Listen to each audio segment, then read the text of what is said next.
JEE Main registrations are open finally, जिसका काफ़ी time से इंतज़ार था। जेई मेन के रजिस्ट्रेशंस स्टार्ट हो गए हैं, तो आज हम इसी बारे में बात करने वाले हैं कि जो भी रजिस्ट्रेशन का प्रोसेस है उसमें क्या भी निटी ग्रिटीज इन्वॉल्व हैं, किस चीज़ों का ध्यान रखना है, किन चीज़ों को स्पेशल अटेंशन देना है, उसी के बारे में डिस्कस करेंगे so that it helps you while registering for JEE Main. I am Siddharth Biya from Vidya Mandir classes and let's start with our today's video. So सबसे पहले हम लोग टाइमलाइन के बारे में बात कर लें ज़रा थोड़ा सा।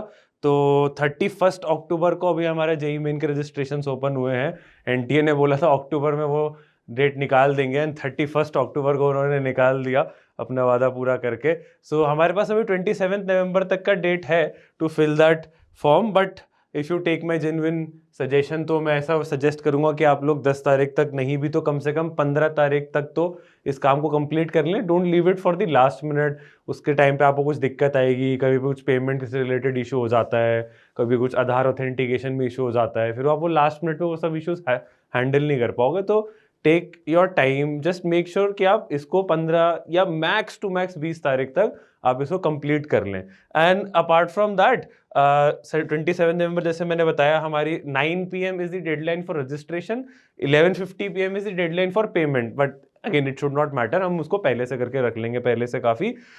हमारे एडमिट कार्ड्स और जो आपको सेंटर अलॉट होगा या सिटी अलॉट होगी वो हमारे जनवरी में आने वाली है। एंड एग्जाम की जो डेट्स है जो कि पहले भी एनटीए ने कन्वे करी ही थी, 21 जनवरी टू 30 जनवरी। सो आई होप कि जेई मेन के रजिस्ट्रेशन को लेके चीज़ें क्लियर है। यहाँ पे एक और चीज़ मैं बहुत अच्छे से क्लैरिफाई कर दूं कि अभी आप जो रजिस्ट्रेशन करोगे that is only for January session. आप ये मत सोच के चलना कि अप्रैल के लिए भी वो हो गया अपने आप। अप्रैल के लिए फॉर्म्स दोबारा ओपन होते हैं, दैट विल हैपन अराउंड जनवरी के 2 महीने बाद, 1.5 महीने बाद। तो आपका एप्लीकेशन नंबर सेम रहता है बट आपको वो दोबारा फीस देके दोबारा सब कुछ करना होता है। तो अगर आपको जनवरी अप्रैल दोनों सेशन में एग्जाम देना तो जनवरी अभी जो आप रजिस्ट्रेशन करो that is only valid for the January session and then of course आपको अप्रैल में दोबारा करना है। इसीलिए ये सारी जो टाइमलाइंस है, जो डेडलाइंस है, आप इसमें देखोगे सिर्फ जनवरी के बारे में बात हो रही है। That is the reason. तो फटाफट से गो थ्रू करते हैं what exactly is the process. Obviously अगर आपका कोई एल्डर सिबलिंग नहीं है आपके घर में जिसने जेई का एग्जाम दिया है तो आपके लिए पहली बार होगा, आपके पेरेंट्स के लिए भी पहली बार होगा जो आप इस प्रोसेस से गो थ्रू कर रहे होंगे। तो I will try to quickly go through this. कुछ कुछ निटिग्रिटीज हैं जहां पे कभी कभी गड़बड़ हो जाती है। तो प्रोसेस एज सच बहुत स्ट्रेट फॉरवर्ड है। Largely there are 3 steps involve. मोटा मोटी बात करें तो सबसे पहले तो आपको अकाउंट क्रिएट करना है। आप जब ओपन करोगे पेज को और उस पर जाओगे लिंक पे तो you will see a web page like this is a screenshot from the website itself. और यहाँ पे आपको एक ये तो स्टेप्स दिखा रहा है बस। एंड यहाँ पे आप देख पा रहे हो कि कुछ लिंक्स हैं where you can see various cities जहाँ पे एग्जाम होने वाला है, वो सब ठीक है, मोस्टली मेट्रो सिटीज में तो हो ही रहा है। And then here you will see a place जहाँ पे आप you can start your registration. आप पहली बार जब कर रहे हो open you have to go through this particular link. ये तब है जब आप ये करने के बाद सेकेंड टाइम जब आओगे once you have created your account. तो पहले हम इसी को गो थ्रू करते हैं कि जब सबसे पहले हम अकाउंट क्रिएट करेंगे उसमें हमें क्या क्या डिटेल्स डालनी है। प्रीटी स्ट्रेट फॉरवर्ड, आपका नाम, आपके पेरेंट्स का नाम, date of birth. Just make sure जो भी आप डेट ऑफ बर्थ वगैरह डाल रहे हैं वो आपके आधार से मैच करे। आधार इज दी प्राइमरी डॉक्यूमेंट जिससे सब कुछ मैच होना चाहिए, अदरवाइज वो बाद में बहुत ज्यादा प्रॉब्लम होती है। तो वो ध्यान रखें हम बहुत ज्यादा कि आधार से चीजें मैच होनी चाहिए। देन उसके अलावा आपका एड्रेस आ जाएगा। Once again make sure this address matches the address on your Aadhaar card. Again otherwise it might later on create issues. As such वो चेक नहीं करते हैं बट बाद में यू नेवर नो उससे कुछ प्रॉब्लम हुई अननेसेसरी, तो आप प्लीज उसको अवॉइड करें एंड मेक श्योर कि आप डालें। हाँ of course there are 2 options, वहां पे एक प्रेजेंट एड्रेस और एक परमानेंट एड्रेस, दोनों ऑप्शन है। तो आप एटलीस्ट 2 में से एक जगह आधार वाला एड्रेस जरूर डाल दें अपना। देन उसके बाद आपकी ये सब बेसिक डिटेल्स हो गई, email address, mobile number. Again be very careful, ऐसा ईमेल एड्रेस ऐसा मोबाइल नंबर डालें जो आप या आपके पेरेंट्स रेगुलरली यूज करते हो। ये बाद में भी आपको कभी लेटर ऑन कुछ क्वेरी होगी, बाद में कुछ इंफॉर्मेशन चेंज करनी होगी, यही ईमेल और यही फोन नंबर आपके काम आएगा लेटर ऑन। तो मेक श्योर आप ऐसा नहीं कोई जो घर में पड़ा रहता है वैसा फोन या वैसे ईमेल यूज कर रहे हो। And lastly you create your password which I guess is pretty straightforward. ये पासवर्ड की कुछ गाइडलाइंस है if you really wish to know, and I am sure Facebook और इंस्टाग्राम का अकाउंट तो सबने बनाया ही होता है, तो ये सब तो आज की तारीख में सबको पता है। तो आई होप ये तो is something that I do not need to emphasise on. Once you fill all these details, registration वाली साइट पे आपको अपने मोबाइल को ओटीपी से वेरीफाई करना होगा। मोबाइल को ईमेल भी करना होता है, वो भी बाद में आएगा, अभी सिर्फ मोबाइल की बात हो रही है। आपको अपने मोबाइल नंबर को ओटीपी से वेरीफाई करना होगा, जिसके लिए एक ऐसा पेज आएगा जो यहाँ पे आपको दिखाई दे रहा है। एंड उस पेज पे आपके मोबाइल जो आपने डाला था अभी, जो मैंने कहा एक्टिव होना चाहिए, उसमें ओटीपी आएगा। Once you submit this OTP, your registration is done. आपका अकाउंट क्रिएट हो गया है इस पॉइंट पे। And then we basically move on to our next step, which is the application filling. अभी तो आपने अकाउंट बनाया, अब आप एप्लीकेशन फिल करोगे। तो सबसे पहले हम ऑफ कोर्स लॉग इन करेंगे। तो जब आप रजिस्ट्रेशन करोगे, आपको रजिस्ट्रेशन के एंड पे एक एप्लीकेशन नंबर मिलेगा, जो आपके ईमेल फोन पे भी आ जाता है। बट ये application number is of utmost importance. इसको आप 10 जगह लिख के रख लेना, मेक श्योर आप गलती से भी इसको खो ना दो। वैसे तो मोबाइल पे भी ईमेल में भी आ जाता है, बट स्टिल, बिकॉज आपको अप्रैल में जब शिफ्ट बननी होगी तब भी यही सेम एप्लीकेशन नंबर यूज होगा, रिजल्ट चेक करने के लिए भी यही सेम एप्लीकेशन नंबर यूज होगा, जेई एडवांस के रजिस्ट्रेशन के लिए भी यही सेम एप्लीकेशन नंबर यूज होगा। तो it's a very very important number. And please make sure कि आप ये इसको अच्छे से संभाल के रखें। एंड ऑफ कोर्स पासवर्ड वगैरह तो आपने सेट करा है, वो तो ऑब्वियसली आपको याद रखना ही पड़ेगा। पासवर्ड फिर भी आप भूल जाओगे तो फॉरगेट पासवर्ड का ऑप्शन है, मोबाइल से ओटीपी के थ्रू हो जाता है। बट एप्लीकेशन नंबर तो बहुत ही क्रिटिकल है, उसको तो भूलना किसी कीमत पे भी अलाउड नहीं है। And now let us go through the application form. तो this is the page where you land up when you open the application form. जैसे आप लॉग इन करके एप्लीकेशन स्टार्ट करोगे, तो ये हेडर्स हैं, ये टाइटल्स हैं, जिसमें आपको अलग अलग डिटेल्स भरनी है। I go through each one of them one by one, आपको क्लैरिटी हो जाएगी क्या बनना है। काफी स्ट्रेट फॉरवर्ड है, बस थोड़ी बहुत निटिग्रिटीज हैं, वो बस मैं क्लैरिफाई कर देता हूं यहाँ पर। तो सबसे पहले तो वेरी स्ट्रेट फॉरवर्ड, वही ऐसा लग रहा है दोबारा पूछ रहे हैं, रजिस्ट्रेशन नहीं पूछा, कोई बात नहीं, तो फॉर्म में तो दोबारा पूछते ही हैं। फॉर्म में आपके सारी डिटेल्स दोबारा ली जाएंगी, name, date of birth and what not. थोड़ा और भी है यहाँ पे, नेशनैलिटी है, फिर उसके बाद कैटेगरी, जो भी आप जिस भी कैटेगरी में लाई करते हो वो कैटेगरी आएगी यहाँ पर। देन उसके बाद यहाँ पे वो आपके जिस कैटेगरी के लिए आप फिल कर रहे हो, तो देयर आर सिचुएशंस कि आप उसका सर्टिफिकेट क्या है, उसको सर्टिफिकेट का नंबर आ जाएगा, सर्टिफिकेट की इशू डेट आ जाएगी। आर यू डायबिटिक भी एक सेक्शन है, जो मतलब थोड़ा अजीब लगता है, बट एनटीए वाले इसलिए पूछते हैं बिकॉज जो लोग डायबिटिक होते हैं दे टेंड टू, ऐसा कभी कभी हो जाता है कि उनको वो बेहोश हो जाए, इसलिए एग्जाम के टाइम पे उनका ध्यान रखा जाता है स्पेशली, तो इसलिए भी यहाँ पे पूछते हैं ये। एंड देन कुछ और चीज़ें जो फालतू भी लगेंगी बहुत सारी, but of course you have to fill them, but it is what it is. ऐसा कुछ इसमें नहीं है जो आपको आंसर नहीं पता होगा, ऑलरेडी आपके पेरेंट्स को नहीं पता होगा। ठीक है, नेक्स्ट चीज आ गई हमारी डिसेबिलिटी वाली नेक्स्ट सेक्शन है, which again is only applicable of course for people who fall under the category of person with disabilities. So उसकी डिटेल्स है, आपके लिए एप्लीकेबल नहीं है अगर, तो आप यहाँ पे नो कर देंगे और आगे बढ़ जाएंगे। ये सारी डिटेल्स अपने आप गायब हो जाएंगी जैसे आप नो करेंगे। यस करेंगे तो ये आपसे कुछ डिटेल पूछेगा, there is a UDID certificate which is applicable for you and और डिसेबिलिटी सर्टिफिकेट, दो में से कुछ एक चीज आपको चाहिए होगी जिसकी डिटेल्स यहाँ पे भरनी होती है if you fall under this category, otherwise you simply click no and go ahead. Next, this is a very important step, जैसा मैंने थोड़ी देर पहले भी आपको कहा था, आधार से मैच होना चाहिए। तो यहाँ पे अब नेक्स्ट सेक्शन में एनटीए वाले आपसे आपकी आइडेंटिटी वेरीफाई कराएंगे। Now there are multiple options, there is an Indian passport number, there is a non-Indian passport number, which I would recommend कि आप अगर इंडियन सिटीजन हो, यू शुड अवॉइड दिस। आपका आधार अगर अप टू डेट है और सब कुछ ठीक है, तो पासपोर्ट के चक्कर में ना पड़े तो बेटर है। एंड पैन कार्ड हो सकता है बहुत सारे बच्चों के पास हो ही ना, तो एनीवे वो इरेलेवेंट हो जाता है। जो मोस्ट इंपॉर्टेंट है मुझे लगता है, जो आप मेजॉरिटी ऑफ लोग यूज करोगे specially if you are an Indian citizen, वो है आधार या DigiLocker authentication, which is more or less same. हो सकता है आपने एक्सपीरियंस ना किया, आपके पेरेंट्स को जरूर पता होगा कि बहुत सारी वेबसाइट्स पे ऐसा होता है कि डिजी लॉकर पे आधार का नंबर डालते हैं और वो डिजी लॉकर से अपने आप डिटेल्स फेच करके वेरीफाई कर देता है through OTP. You can go through that route और you can simply click Aadhaar, which is the most straightforward way. आप आधार क्लिक करें, अपना नंबर डालें, आधार में एग्जैक्ट जो आपका नाम है वो डालें, यहाँ पे सॉरी एप्लीकेशन नंबर, आपका नाम, और यहाँ पे अपने आपका आधार का नंबर आपको डालना है। And once you fill this captcha and everything, it is also going to verify your Aadhaar using an OTP। कौन से नंबर पे OTP आएगा? जो आधार से लिंक्ड है आपके, ठीक है। अगेन जो आपने एनटी के रजिस्ट्रेशन में नंबर डाले दैट कुड बी डिफरेंट, तो उस पे मत देखना ओटीपी। ओटीपी इस वाले पेज का ओटीपी आपके आधार लिंक नंबर पे आएगा आधार के वेरिफिकेशन के लिए। डिजी लॉकर से आप करोगे तब भी there is a OTP that again also comes on the number जिससे आपका आधार लिंक्ड होगा। आधार आपका फोन से लिंक नहीं है तो it's high time that you get it done very soon, because वो यहाँ पे आपको प्रॉब्लम होगी वरना। ठीक है, सो अपार आईडी एक नेक्स्ट पेज है। Most likely most of you would not have an idea ये क्या है। So this also is a new government initiative which is basically a DigiLocker for educational documents only, कि आप जैसे आपका 10th का सर्टिफिकेट, 12th का सर्टिफिकेट, कॉलेज की डिग्री, इन सब के लिए एक अलग डेडिकेटेड डिजी लॉकर का सेक्शन बना दिया गवर्नमेंट ने, जो अपार आईडी से लिंक्ड होता है।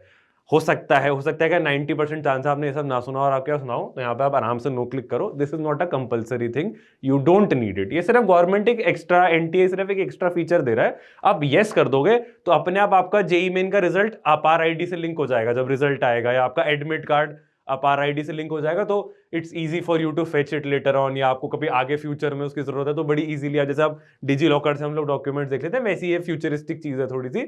आपके पास नहीं है, आप इसके चक्कर में अभी मत पड़ना। आपके पास है तो इसमें डाल देना, नहीं है तो आप नो करो and you simply move on. Next again very important slide, यहां पे हम बहुत कैजुअली भर देते हैं और बहुत गड़बड़ होती है फिर लेटर ऑन। सबसे पहले तो एग्जाम की choice, we have to be very clear.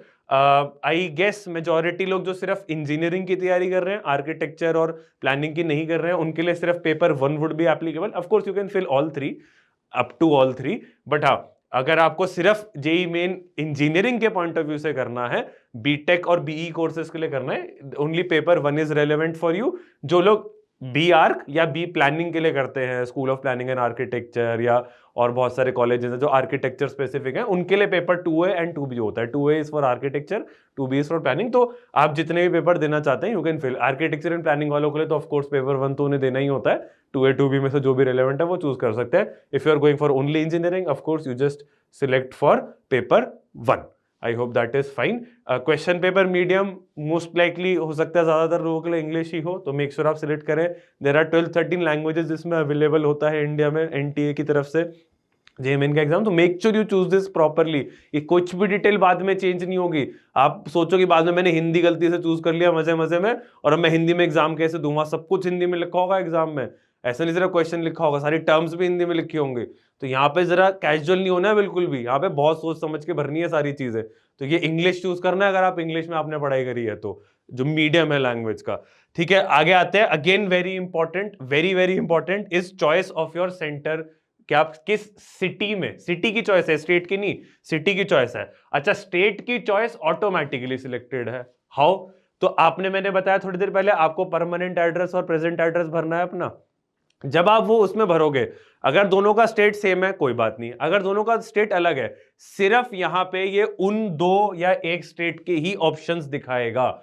अगर आपका परमानेंट और करंट एड्रेस लेट से दोनों दिल्ली में है, यहां पे ये सिर्फ दिल्ली का ऑप्शन दिखाएगा। You will not be allowed to choose option 2 और ऑप्शन 3, क्योंकि दिल्ली में एक ही सिटी है ऑब्वियसली। अगर आपका लेट से उत्तर प्रदेश है प्रेजेंट स्टेट एंड परमानेंट भी, तो यहां पे सिर्फ आपको उत्तर प्रदेश की सिटीज दिखाएगा, सारी दिखाएगा बट सिर्फ उत्तर प्रदेश की दिखाएगा। सो ये इसीलिए दिया गया ताकि लोग थोड़ा ध्यान रखें, रैंडमली कोई कहीं का ना भरे। हाँ, थोड़ा सा है, अजीब भी है कि दिल्ली में हो सकता है आपको सेंटर ना मिले, तो आपको मर्जी से वो हरियाणा भेज दे, आपको अपनी मर्जी से वो नोएडा भेज दें, ग्रेटर नोएडा भेज दें, बट मोस्टली ऐसा नहीं होता है। मतलब in my experience it's very rare कि आपने जो सिटी भरी है उसके अलावा आपको कोई दूसरी सिटी अलॉट हो रही है, बिकॉज एनटीए मेक श्योर कि there are lots of centres and सबको एक सीट मिल जाए अपनी डिजायर्ड सिटी में। ठीक है, एंड देन ऑफ कोर्स ये parent occupation qualification, it might seem कि क्यों पूछ रहे हैं ऑल दैट, बट ठीक है, we can't really do anything about it. फिर नेक्स्ट हमारा सेक्शन है अबाउट आवर क्वालिफिकेशंस। क्लास 10 का आपको यहाँ भरना है सब कुछ, गलती नहीं करनी है। देखो, चेक नहीं करते ये लोग, बट कर लिया तो अब वो बाद में आपके सर्टिफिकेट से कुछ मिसमैच आ गया ना, 1 मार्क का भी यहाँ पे, वो अननेसेसरी हैसल है। वो आपको लगेगा 1 मार्क से क्या फर्क पड़ता है, बट वो तो उनके लिए तो एक बड़ा सा काम बन जाता है ना। तो मेक श्योर कि हम ध्यान से take out your class 10 certificate, marksheet आप निकालो, वहां से उठा के डिटेल्स लिखो। एग्जैक्ट जो आपका स्कूल का नाम उस मार्कशीट में लिखा है ना, वो आप यहाँ लिखो वर्ड बाय वर्ड।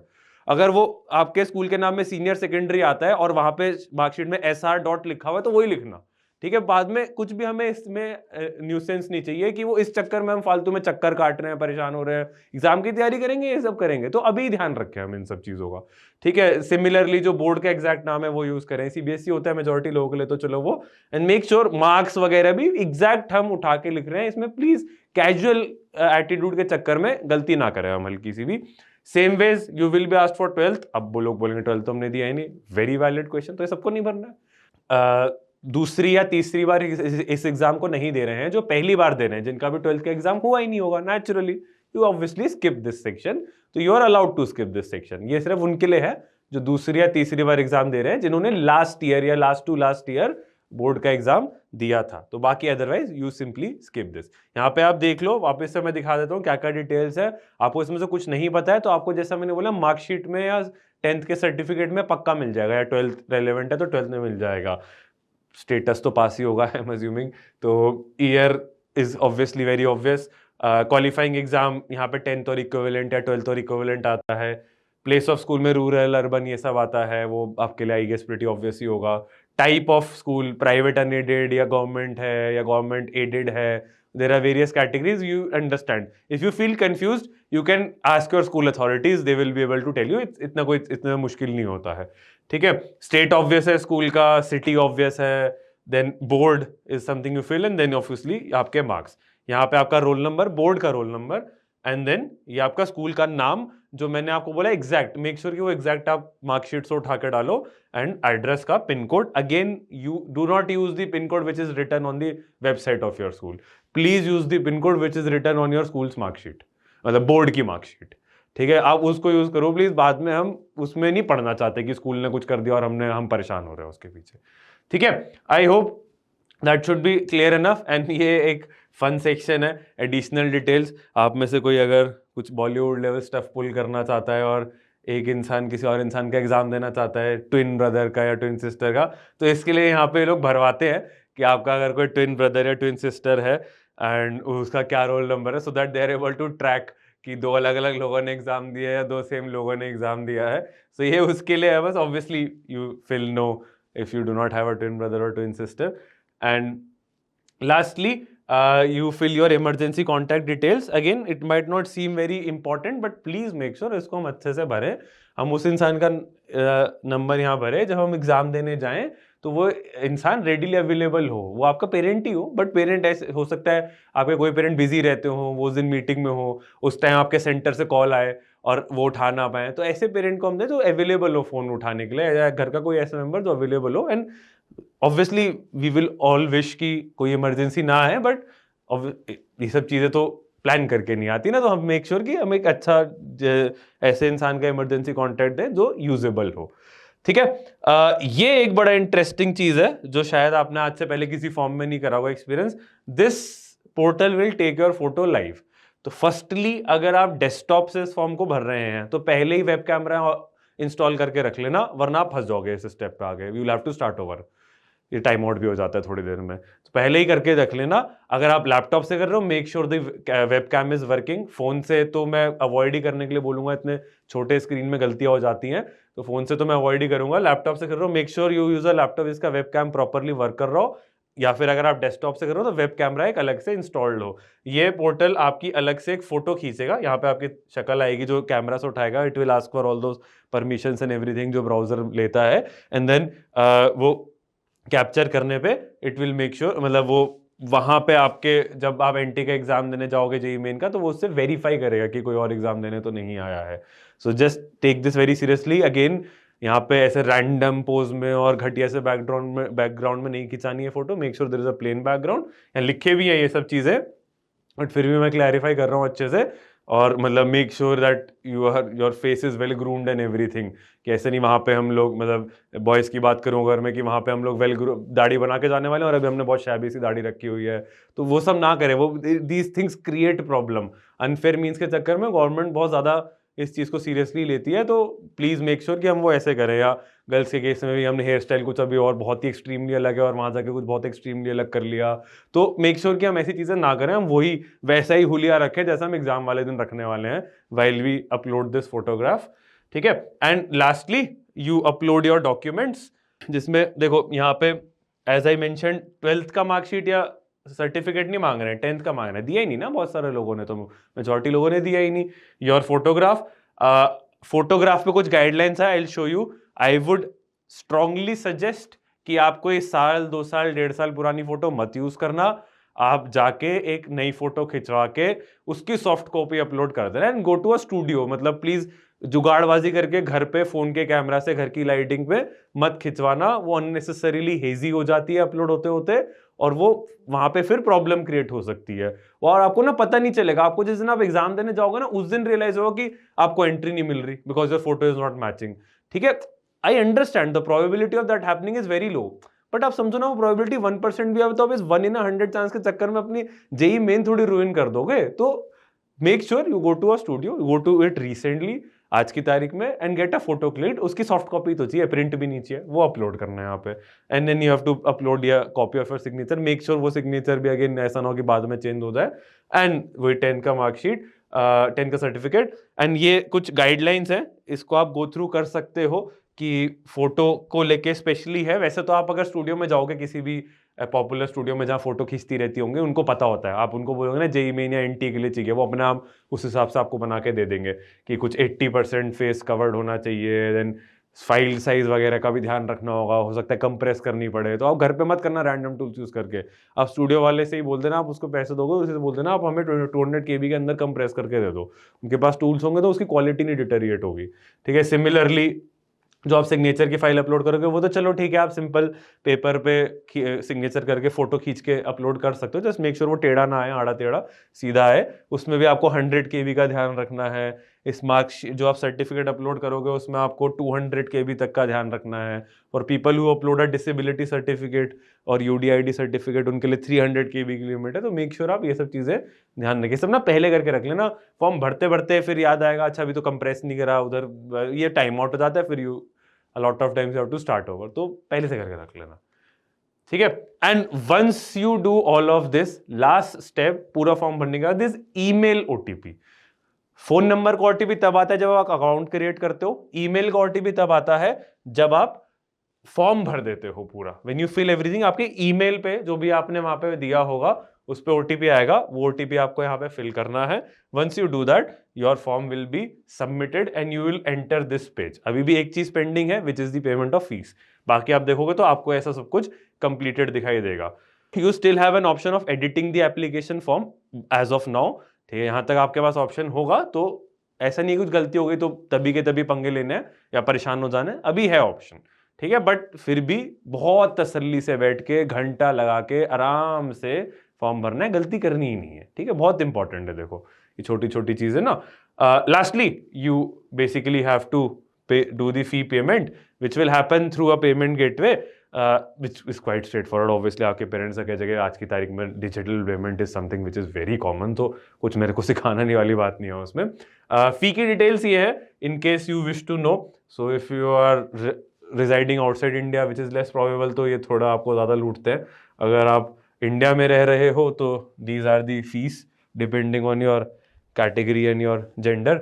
सो आप इसके अकॉर्डिंग आपको फीस फिल करनी होगी। तो ये मतलब परेशान नहीं हो ना कि मतलब किसी की ज़्यादा आ रही है किसी की कम आ रही है और तुम्हें लगे कोई स्कैम कर रहा है तुम्हारे साथ, ऐसा नहीं है। तो fees is different for every category and every gender, so don't be bothered about it. ठीक है, अच्छा ये लास्ट चीज़ है, बहुत बार क्या होता है, बहुत बार नहीं होता है, सॉरी बहुत बार नहीं होता है, कभी कभी होता है कि पेमेंट हो जाता है, वही ये तो होता ही है ना, हमारे देश में पैसे कट जाते हैं बट पेमेंट हुआ नहीं होता। तो don't worry about it, NTA ने ये वेबसाइट पे भी डिटेल्स गिवन है और ये ब्रोशर में भी गिवन है, आप चाहो तो भी स्क्रीनशॉट ले लो। जो जिस पेमेंट गेटवे के थ्रू आपने पेमेंट किया होगा उनके ये कॉन्टैक्ट डिटेल्स हैं, you can drop a mail to them, you can call them and you can expect कि वो पैसा या तो वापस आ जाएगा या वो पेमेंट गो थ्रू हो जाएगा एंड यहाँ से आपको रिवर्ट कर देंगे। और यहाँ पे पेमेंट थ्रू HDFC बैंक का मतलब ये नहीं है कि आपने HDFC का कार्ड यूज किया है, HDFC की नेट बैंकिंग यूज करी है, ये जरूरी नहीं है। HDFC गेटवे की बात हो रही है। जब आप पेमेंट करने जाओगे ना, आपको 4 ऑप्शन दिखाते हैं, you can pay through HDFC gateway, you can pay through SBI gateway, Canara और ICICI बैंक गेटवे। तो आपने किसका गेटवे यूज किया है उसके अकॉर्डिंग इन्होंने हेल्प डेस्क दे रखी है। आप कार्ड कोई सा भी यूज करो, आप नेट बैंकिंग कोई भी यूज करो, UPI कोई भी यूज करो, इन चारों में सारे ऑप्शंस होते हैं। वो जस्ट ऐसी मल्टीपल ऑप्शन है, उसका आप you can choose any one of them, जिसके लिए आपको लगता है जिसके फेल होने की प्रोबेबिलिटी कम है ट्रांजैक्शन की, वो आप यूज कर लो यूजिंग योर ओन एक्सपीरियंस। फर्क कोई नहीं पड़ेगा, everybody charges the same amount of convenience fee and everything, right. So ये तो बात हो गई रजिस्ट्रेशन की। अब जरा थोड़ा एग्जाम की बात कर लें। एग्जाम में तो देखो कुछ चेंज हुआ नहीं है as far as the format and syllabus is concern. There is absolutely no change from last year. Syllabus is exactly same as last year, format भी हमारा वही है। हर सब्जेक्ट में 20 क्वेश्चन हमारे सिंगल चॉइस करेक्ट वाले होते हैं, जिसमें से 4 में से एक ऑप्शन चूज करना होता है, और 5 क्वेश्चन हमारे इंटीजर वाले होते हैं, न्यूमेरिकल नहीं होते। अब अगर आपने PYQs वगैरह सॉल्व करो उसमें न्यूमेरिकल भी दिखेंगे डेसिमल वाले, अब वो खत्म हो चुका है सिस्टम, इंटीजर होते हैं। आपका अगर न्यूमेरिकल डेसिमल आंसर आ रहा है, you still have to round it off to the nearest integer, and इसीलिए अब हमारे न्यूमेरिकल वाले सेक्शन में भी there is a negative marking because integers है, which if you think about it is a, मतलब इंटीजर तो कुछ भी हो सकता है ना 1 से इन्फिनिटी तक, स्टिल नेगेटिव मार्किंग हो गया। तो वो मार्किंग स्कीम भी इसीलिए दोनों में सेम हो गई है। इन केस आपको ये क्लैरिटी नहीं थी तो आई थॉट कि ये भी हम क्लियर कर लें। So that's it. लास्टली खत्म करने से पहले ये और डिस्कस कर लेते हैं, जो थोड़ी सी नई डिटेल्स भी आई हैं इस बार, जो नए चेंजेस आए हैं वो आए हैं with respect to the CBT interface. जो आप जिस सॉफ्टवेयर पे कंप्यूटर बेस्ड टेस्ट देने जाओगे उसके इंटरफेस में कुछ बदलाव आए हैं इस बार। तो मैं पूरा इंटरफेस ही गो थ्रू करता हूँ, उसमें नई चीजें क्या आई हैं वो भी बताऊंगा मैं। तो जैसे जब आप एग्जाम देने जाते हो तो there is a login page जिसमें आपको अपना एप्लीकेशन नंबर और पासवर्ड डालना होता है। एप्लीकेशन नंबर देखो वंस अगेन, एप्लीकेशन नंबर और पासवर्ड डालना होता है एंड यू साइन इन। उसके बाद कुछ कुछ लंबा चौड़ा बहुत बड़ा इंस्ट्रक्शन पे जाता है, डोंट वरी अबाउट इट। वहाँ आपको वो आधा घंटा पहले से ये साइन इन करने का ऑप्शन मिल जाता है और आपके पास आधा घंटा होता है इंस्ट्रक्शन ही पढ़ने के लिए, पेपर खुलता भी नहीं तब तक, तो इतने देर नहीं लगती ऑब्वियसली इंस्ट्रक्शन पढ़ने में। वहाँ सिर्फ कंफर्टेबल होने के लिए और इंस्ट्रक्शन पढ़ने के लिए, मेक श्योर कि आपका डिवाइस सही चल रहा है, स्क्रीन में कोई प्रॉब्लम तो नहीं है, माउस में कोई प्रॉब्लम तो नहीं है, उसके लिए मिलता है आपको। तो you have a lot of time, don't worry about it. Instruction इतने सारे कैसे पढ़ेंगे, परेशान नहीं होना उस चीज़ से लेकर, ठीक है। जब आप क्वेश्चन पेपर अटेम्प्ट करोगे तो उसके पेपर के टॉप राइट कॉर्नर में you will see a panel like this. Now what exactly is this? तो यहाँ पे ना देखो, these are basically question number. Let's say you are on physics, ऊपर 3 टैब बने हैं, physics, chemistry, maths, in whatever order. तो जैसे आप मान लो फिजिक्स के सेक्शन पे हो, तो ये जितने भी सेक्शन पे क्वेश्चंस हैं, ये स्क्रॉल हो जाएगा नीचे, 25 होंगे, वो सब दिखा रहा है। अब ये इन रंग बिरंगे चीजों का क्या मतलब है? ये लिखा है इसके बगल में, जो व्हाइट ब्लैंक है, इट मींस ये क्वेश्चन अभी तक पढ़ा भी नहीं है आपने, खोला ही नहीं है अभी तक। जो ये रेड वाला है फ्लैग, इसका मतलब ये है कि क्वेश्चन पढ़ तो लिया, आंसर नहीं किया। ग्रीन वाले का मतलब क्या है? इस वाले का यू हैव आंसर्ड इट, ठीक है। वो सही गलत तो पता नहीं, बट ग्रीन का मतलब नहीं कि सही आंसर किया, ग्रीन का मतलब आंसर किया है, ठीक है। Then there is a blue like this, एक ब्लू ऐसा है, एक ब्लू के नीचे ग्रीन डॉट है। क्या फर्क है बता रहा हूं। ब्लू का मतलब ये है you have not answered, you have marked for review. I don't know if you know this और नॉट, बट CBT में एक मार्क फॉर रिव्यू का ऑप्शन होता है। What does that mean? उसका बहुत सिंपल सा मतलब होता है, आपने क्वेश्चन पढ़ा, आपको नहीं लगा अभी हो पाएगा, आपने मार्क कर दिया, इसको मैं बाद में आके करूंगा। या रेड का मतलब क्या है? आपने मार्क नहीं रहा, आपने उम्मीद ही छोड़ दिया, ये होगा ही नहीं मेरे से। तो अगर आपने मार्क फॉर रिव्यू कर दिया है तो वो ऐसे ब्लू दिखाएगा, वो आपको रिमाइंड करेगा अच्छा आपको इस पे वापस आना है। ये ग्रीन के साथ ब्लू का क्या मतलब है? आपने आंसर तो मार्क कर दिया, आपने लेट से बी टिक कर दिया, और आपने मार्क फॉर रिव्यू भी कर रखा है, ठीक है। बी टिक भी कर दिया और मार्क फॉर रिव्यू भी कर रखा है कि अभी आप श्योर नहीं हो, you want to come back to it. One very important thing, these will be considered as unattempted even if you have marked the answer। अगर आंसर मार्क करके भी आपने मार्क फॉर रिव्यू लिखा है तो यहां पे जो है वो इवैल्यूएशन का पार्ट हमारे मतलब एज इन, लेट मी दोबारा बोलता हूं मैं, ये जो हमने सिर्फ मार्क फॉर रिव्यू किया है, they will not be part of our evaluation, and otherwise जो हमने आंसर करके मार्क फॉर रिव्यू किया, दे आर इवैल्यूएशन। मैं सोचा कि तो मैंने मार्क फॉर रिव्यू करा था तो उसमें मुझे नेगेटिव नहीं मिलेगा, बिल्कुल नहीं। देखो यहां लिखा भी है, questions answered and marked for review will be considered for evaluation. तो तभी ये नहीं कि भूल गए बाद में मार्क करके छोड़ दिए कि अभी तो 50% प्रोबेबिलिटी है कि सही होगा। अगर नहीं ऐसा है तो आंसर मार्क मत करना, रीसेट का बटन होता है, रीसेट दबा देना, सिर्फ मार्क फॉर रिव्यू करना, आंसर करके मार्क फॉर रिव्यू मत करना, वो उसको जोड़ लेंगे, नेगेटिव भी दे देंगे अगर गलत हुआ तो। ये एक नया इंटरफेस आया है इस बारी, जिसमें कीबोर्ड तो देखो वर्क करता नहीं है, कीबोर्ड तो होता ही नहीं है, keyboard you are not allowed to use, वहां लगा भी होगा तो वो चलेगा नहीं, वो सॉफ्टवेयर डिसेबल कर देता है उसको। बट क्वेश्चन के टॉप पे और बॉटम पे ना ऐसे 2 नए एरो होने वाले हैं, लास्ट ईयर तक नहीं होता था कि एक ऐसे नीचे एरो होगा या ऐसे होगा, तो बार बार आपको स्क्रॉल ना करना पड़े। तो अगर आप ये बटन क्लिक करोगे you will reach the bottom of the question, ये बटन क्लिक करोगे you will reach the top. Button है वहीं पे स्क्रीन पे, माउस से क्लिक करना पड़ेगा, कीबोर्ड नहीं होता है वहां पे, एरो की बात नहीं हो रही है, ये keyboard does not exist for you, ठीक है। Which brings me to this point कि हम इंटीजर वाले क्वेश्चन कैसे आंसर करेंगे, कीबोर्ड है ही नहीं तो। ये होता है ना, there is on screen keyboard, ये नई चीज नहीं है, तो पहले से होता है ऑब्वियसली, ऑन स्क्रीन कीबोर्ड होता है, ठीक है। तो आपको इसी से आंसर करना होता है, जहां पे भी आपको जैसे जहां ऑप्शन चूज करना है वहां तो ऑब्वियसली कीबोर्ड का कोई यूज नहीं है, वहां तो आपको क्लिक कर देना है बस।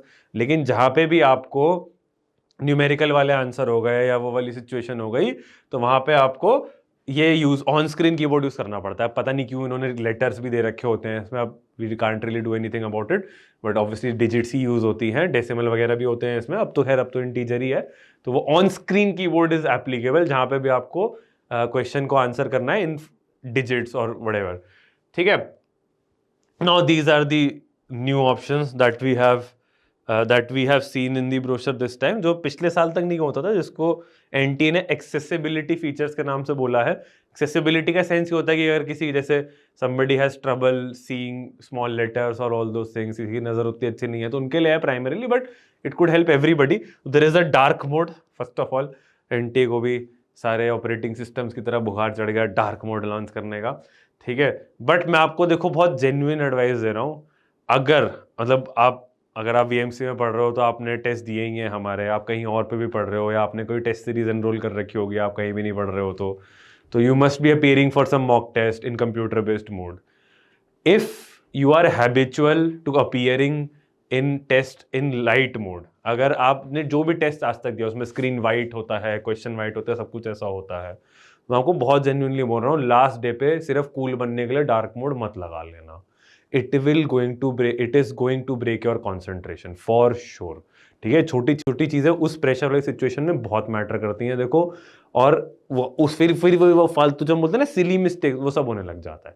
तो ये सब ठीक है, it's all well and cool कि डार्क मोड है हमारे पास, we can change font sizes, we can make a cursor tail, cursor के पीछे पूंछ बनी आएगी, and then we can choose cursor भी हम काला कर सकते हैं या गोरा कर सकते हैं, ठीक है। बट मैं आपको सिंपल बोल रहा हूँ, प्लीज प्लीज वही करना जो आप इतने टाइम से करते आ रहे हो, जिसकी आपके दिमाग को आदत, सबकॉन्शियसली आदत हो गई है, सबकॉन्शियसली जिस मोड में जैसा आप इंटरफेस में देते हो टेस्ट, वहां पे भी वही करना। प्लीज एक्सपेरिमेंट मत करना उस दिन पर जाकर।